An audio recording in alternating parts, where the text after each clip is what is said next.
اور لشکر کا کمانڈر ہے امیر یزید، اور لشکر کا کمانڈر ہے امیر یزید، اور لشکر کا کمانڈر ہے امیر یزید۔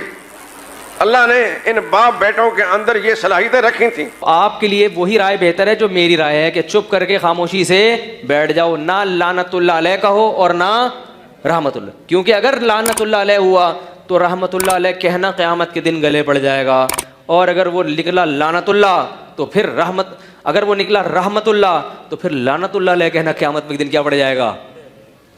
گلے۔ تو اس لیے بہتر ہے اجمالی بات کی جائے کہ جو بھی حضرت حسین کے قتل میں کربلا میں شریک تھا، کروڑہ لعنت اس کے اوپر، بس کون تھا ہمیں نہیں، مجھے نہیں پتا، کم از کم یعنی آپ یہ کہہ سکتے ہیں مجھے نہیں، اور اگر آپ کو پتا ہے تو پھر دونوں کتابیں پڑھیں آپ، جو اشاعت و توحید کے علماء نے اس کے حق میں لکھی ہیں، یہ بات سلفی علماء نے بھی لکھی ہیں، وہ بھی پڑھیں آپ، اور اس کے مخالف بھی پڑھیں، پھر ایک رائے قائم کر کے آپ کو کلپ بازی کی۔ میرے بھائیوں اگر مان بھی لیا جائے کہ وہ قاتل ہے، فاسق و فاجر ہے، تو میرے بھائیوں ہماری دعائیں، میں اور آپ ہمیشہ یہ دعا نہیں کرتے اے اللہ سارے مسلمانوں کو معاف کر دے، کرتے ہیں کہ نہیں کرتے؟ تو اس میں یزید شامل ہوتا ہے کہ نہیں ہوتا؟ تو کتنے مسلمان ہیں جو کہتے ہیں اللہ مسلمانوں کو معاف کر دے؟ تو یزید بھی اس میں شامل ہو رہا ہے۔ اور اگر آپ کہتے ہیں کہ یزید اس میں شامل نہیں ہے تو یہ تو آپ بات مانیں گے کہ یزید کے اوپر ایک وقت میں، ایک دن میں ہزاروں لاکھوں لعنتیں ہوتی ہیں، ایسے ہے کہ نہیں ہے؟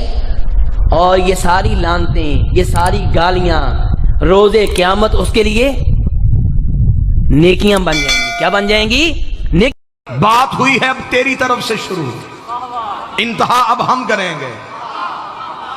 اب تجھے بتانا پڑے گا جس کا تم نے دفاع کرنے کی کوشش کی، کھل کے آ، یزید کا دفاع کرنا ہے، پھر پورے دن کا مسلمان بن۔ چھپ چھپ کے یزید کا دفاع کیسا؟ پھر پڑھ یزید کا کردار پڑھ، آ ہماری آنکھوں کے سامنے ہم پڑھتے ہیں حسین کا شجرہ، تو بتا یزید کا شجرہ۔ حسین 3 شبان کو مدینے میں بطول کے گھر قرآن بن کے نازل ہوا، یزید شام اور حمص کے درمیانی علاقہ تدمر میں حاکم شام کے گھر عذاب بن کے نازل ہوا۔